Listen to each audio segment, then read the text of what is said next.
Siç e thash, një lajm fantastik vjen nga komuniteti shqiptar në New York. Për herë të parë në historinë e këtij qyteti të madh dhe shumë kulturor, gjuha shqipe do të bëhet pjesë zyrtare e një programi 2 gjuhësh në një shkollë publike. Një arritje me thënë drejtën që mbart me vete më tepër se sa thjesht mësimin e gjuhës shqipe, por mbi të gjitha ruajtjen e ndërbreza të trashëgimisë tonë të bukur kulturore dhe traditave tona. Do të lidhemi tani drejt për së drejti nga New Yorku me zonjën Drita Gjongeca, që është nismëtare e projektit, për të na folur më tepër rreth kësaj nisme të bukur. Ju përshëndes, mirëmëngjesi dhe faleminderit për kohën. Përshëndetje, faleminderit. Ju kemi zgjuar pak më herët sot, por u gëzuam shumë kur morëm vesh këtë lajm, sigurisht që është shumë i veçantë, edhe shumë frymëzues edhe për shtete të tjera, pse jo për diasporën. Si lindi kjo ide për të futur gjuhën shqipe në një program zyrtar të shkollave, të një prej shkollave në New York, apo jo? Është një lajm i veçantë edhe për ne dhe kënaqësi edhe për gjithë komunitetin këtu në New York. Siç e dim edhe në New York, si kudo në diasporë, përpjekjet për ta ruajtur gjuhën janë të mëdha dhe kjo konsiston në ato programet e fundjavës, në programet passhkollore, në përpjekjet e prindërve për të mësuar fëmijëve në familje, jo të gjithëve, por shumica e tyre e bën, teknologjia e sotme. Të gjitha këto si një përpjekje i përbashkët për të sjellë atë gjuhën e zemrës dhe për ta ruajtur e trashëguar. Por në zhvillimet e sotme, në aspektin, kontekstin social, teknologjik, ekonomik, duhet që edhe zhvillimi i gjuhës të jetë në nivele më të larta dhe ne morëm si model disa nga shkollat amerikane, të cilat për mësimin e gjuhës të popullsive të konsiderueshme në numër, kanë një model të tillë që quhet modeli i gjithëpërfshirës dygjuesor. Ky program është i veçantë, është hyrë në atë ombrellën e mësimit të një gjuhe të huaj, të një gjuhe të re, por ka atë specifikën që nxënësit do të mësojnë në të dy gjuhët, edhe në anglisht edhe në shqip. Dhe kur themi po çfarë orari dhe cilat lëndë do të jenë në shqip dhe cilat do të jenë në anglisht, që ta dinë më shumë edhe prindrit këtë informacion? Pyetje me vend, kjo përderisa quhet gjithëpërfshirës, do të thotë që do të përfshijë të gjitha lëndët bazë, do të përfshijë edhe letërsinë, edhe matematikën, edhe natyrisht flasim për klasat më të larta. Programi fillon që në kindergarten, në moshën 5 vjeçare, që është klasë më vete në sistemin arsimor të New Yorkut, dhe nxënësit marrin një dëftesë të rregullt, ashtu siç e marrin në klasë të parë, të dytë e me radhë. Pra të gjitha këto lëndë do të bëhen gjatë gjithë vitit shkollor në një raport 50 me 50%. Nxënësit do të marrin, do të nxënë mësimin, do të mësojnë në bazë të kurrikulës shtetit të New Yorkut, në bazë të standardeve që kërkohen për një klasë të caktuar. Çfarë duhet të bëjnë prindrit tani, zonja Drita? Kur të fillojnë regjistrimet, çfarë duhet të kenë parasysh për të regjistruar fëmijët në këtë shkollë?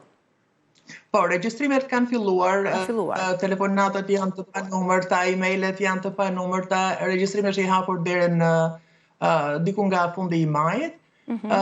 Megjithatë është një fluks kaq i madh sa që edhe ne nuk e prisnim. Duhet të them domethënë diçka që përpjekje e tillë ka vite që bëhet.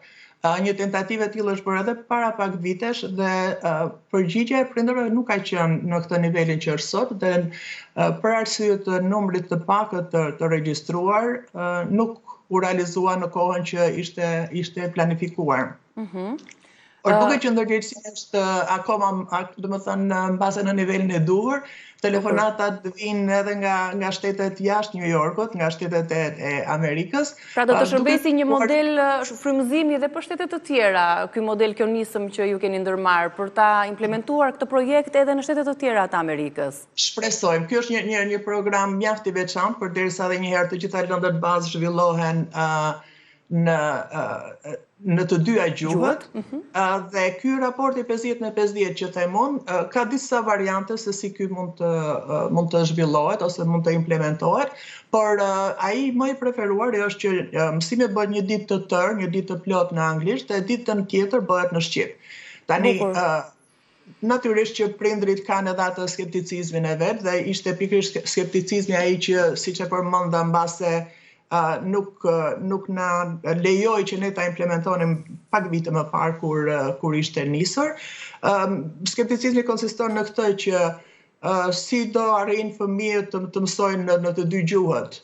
Do me thënë, base fëmija do ngelet mbrapa me gjuhën anglisht, që natyrisht është gjuhë parsore, është gjuha e jetës, gjuha e karrierës e punës.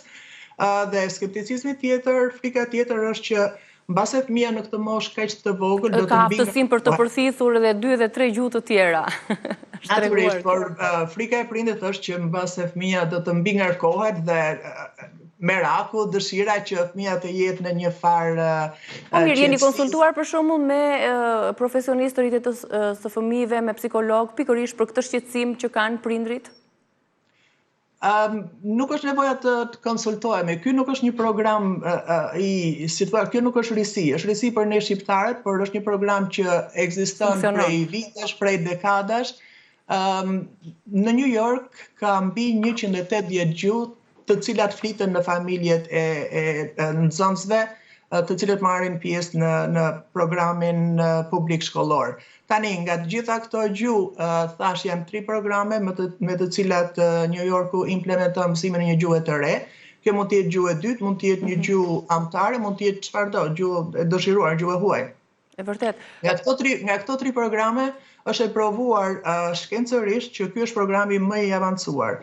Është e provuar në praktik që rezultatet më të larta në mësimin e gjuhës të re arrihen në këtë programin, në modelin dy gjuhësh, sepse njëherë programet janë pak a shumë në të njëjtën ombrellë.